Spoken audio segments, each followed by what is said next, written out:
আপনি দেখছেন প্রকৃতির এক জীবন্ত বিস্ময়, যার সৌন্দর্য দেখতে ছুটে এসেছিলেন সম্রাজ্ঞী ক্লিওপেট্রা।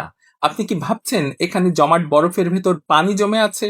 আসলে এগুলো মোটেও বরফ নয়, বরং অনেকটা শক্ত পাথর। আর এমন স্থান পৃথিবীতে দ্বিতীয়টি নেই। হাজার বছর ধরে পাহাড় বেয়ে নেমে আসা উষ্ণ পানির ক্যালসিয়াম কার্বনের জমে সিঁড়ির ধাপে সাদা স্তর তৈরি হয়েছে।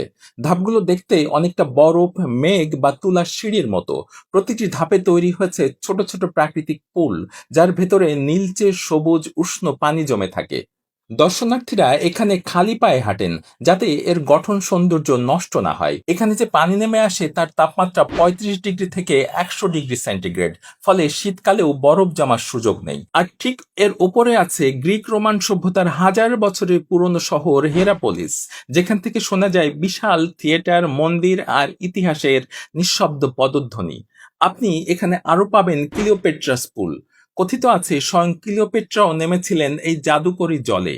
আজও মানুষ সেই পানিতে সাঁতার কাটে, ভেসে থাকা মার্বেল স্তম্ভের পাশে।